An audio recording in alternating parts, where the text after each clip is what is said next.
rolling money between IRAs feels harmless until you discover the once-per-year rollover rule hiding in the tax code like a tripwire. Here's how it springs. Say you pull cash from your traditional IRA, intending to redeposit it within 60 days.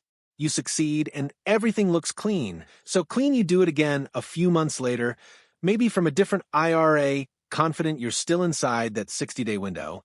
Then tax season arrives, and the IRS reclassifies that second rollover as a fully taxable distribution, piles ordinary income tax on top, and if you're under 59.5, slaps you with a 10% early withdrawal penalty.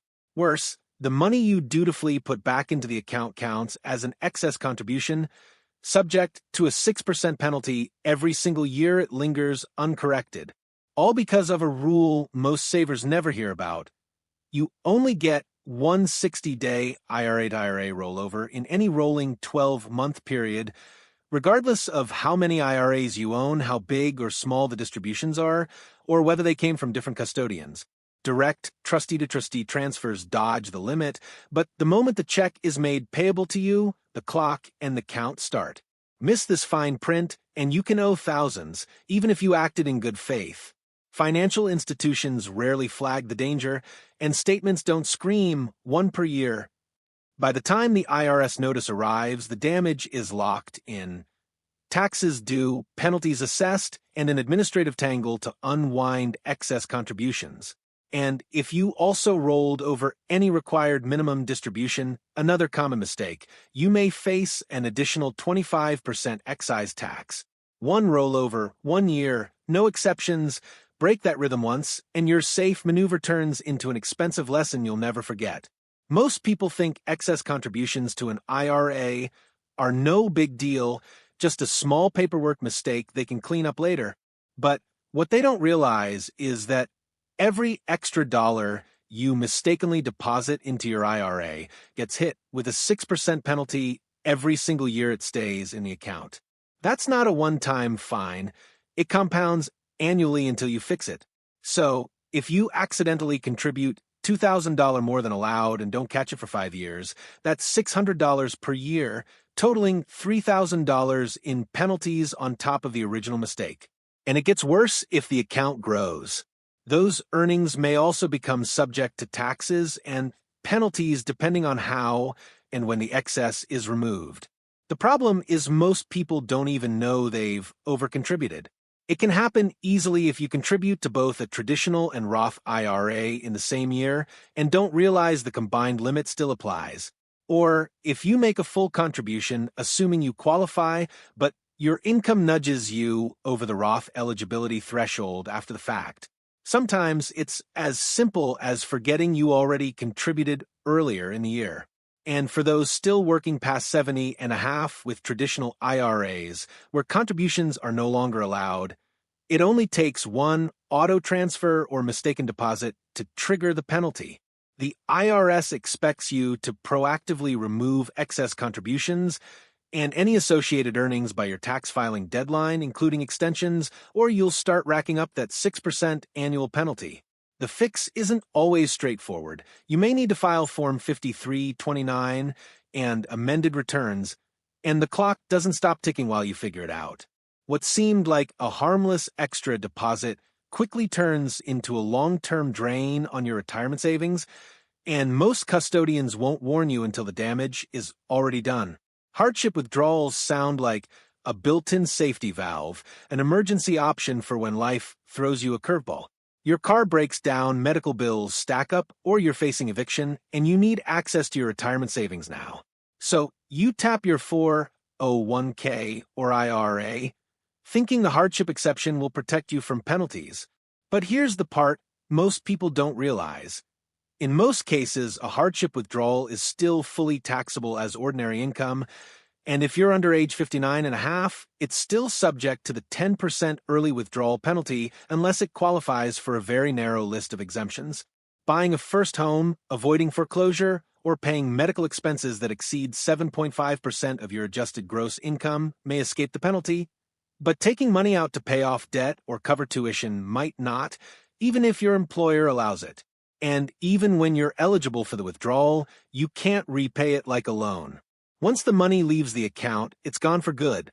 Worse, many 401k plans impose a 6-month suspension on future contributions after a hardship withdrawal, cutting off your ability to rebuild your savings when you need it most.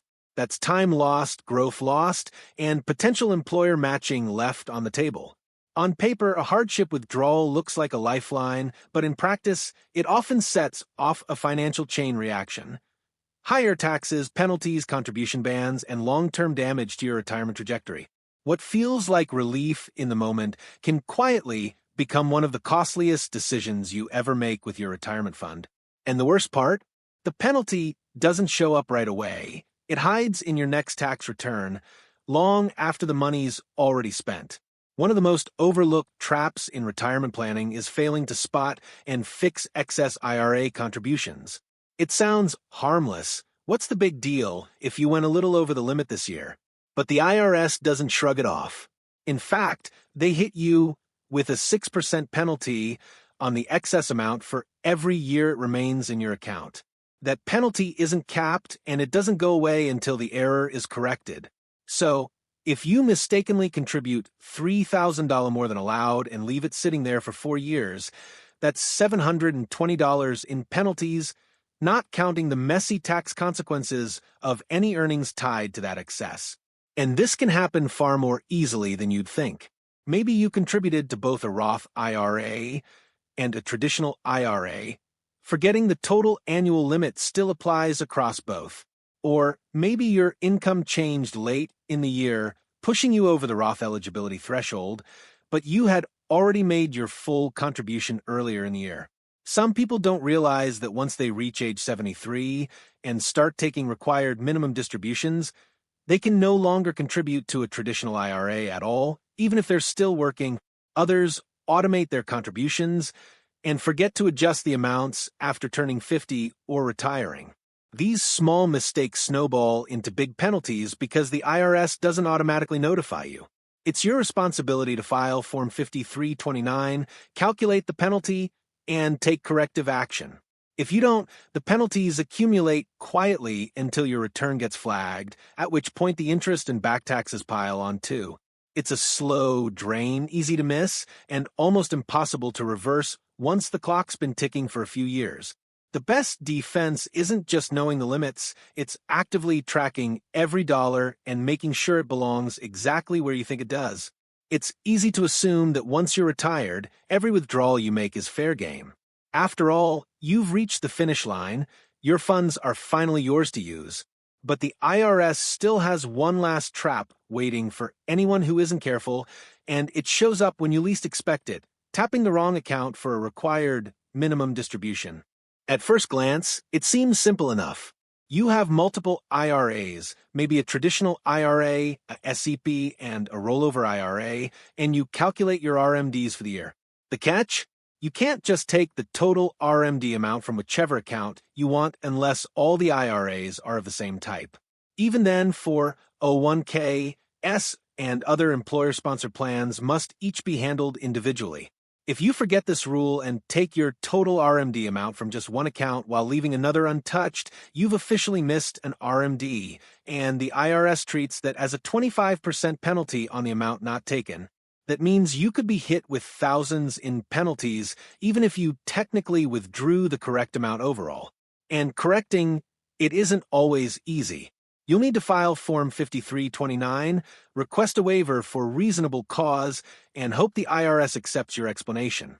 Most retirees don't even realize this risk exists until they're flagged in an audit or receive a nasty tax notice. And the more accounts you have, the greater the odds you'll miscalculate, misallocate, or overlook an account altogether. So, while it may feel like your retirement fund is finally under your control, the truth is the IRS still has a say in how you access it, and getting it wrong even slightly can cost you far more than you expect. One of the most deceptive mistakes retirees make is assuming that every account they touch follows the same rules.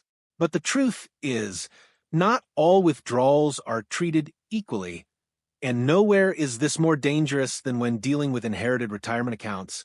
If you inherit an IRA and don't fully understand the rules, you could unknowingly trigger massive penalties that gut your future income. Under the Secure Act, most non-spouse beneficiaries must empty inherited IRAs within 10 years of the original owner's death. That sounds manageable until you realize there are no annual distribution requirements during those 10 years. Many beneficiaries assume they can let the account grow and withdraw everything at the end, but if you forget, delay, or miscalculate, the IRS can hit you with a 25% penalty on whatever amount you were supposed to take and didn't. Even worse, some accounts inherited before 2020 still follow the old stretch IRA rules, requiring annual RMDs based on your life expectancy. Miss one of those? Same 25% penalty, no exceptions. And if you're a spouse who inherits and rolls the IRA into your own, suddenly you're subject to your own RMDs starting at age 73. Completely different rules, different deadlines, and different tax consequences. The confusion gets deeper if the deceased had already started RMDs and you fail to take the year of death distribution. That one missed payment alone can trip the penalty wire. Inherited IRAs are one of the most misunderstood corners of retirement planning, and yet they hold massive financial consequences. All it takes is one misstep, one skipped withdrawal, one deadline missed, and a gift meant to secure your future turns into an expensive tax trap that chips away at your inheritance before you even know it's happening. By the time most retirees realize they've made a mistake with their withdrawals, the damage has already been done. Not because they were careless, but because the rules are built like a minefield. These aren't reckless decisions. They're safe withdrawals that seemed logical in the moment. Rolling over funds for better returns, pulling from one IRA to cover all your RMDs, taking a hardship distribution in an emergency, or assuming an inherited IRA could just sit untouched. On paper, they look harmless, rational even, but buried in the fine print are penalties that can drain thousands from your retirement savings in the blink of an eye. A missed RMD? That's a 25% penalty. A second rollover within a year? That's full taxation plus a 10% early withdrawal hit. Mismanaging a 72T plan? Retroactive penalties going back 5 years. These are not edge cases. They happen to everyday retirees all the time. And the worst part? You won't find out from your bank statement. There's no blinking alert, no warning light, no automated email. These penalties hide until the IRS uncovers them, often years later when interest and additional taxes have compounded the cost. That's why understanding these traps now is more than just financial education. It's a form of protection. You worked decades to build your retirement. The last thing you want is to watch it unravel because of one overlooked rule, one misunderstood exception, or one form you didn't know existed. So, before you touch that account, ask the deeper question. Do I really know the rules behind this move? Because in retirement, what you don't know can absolutely cost you.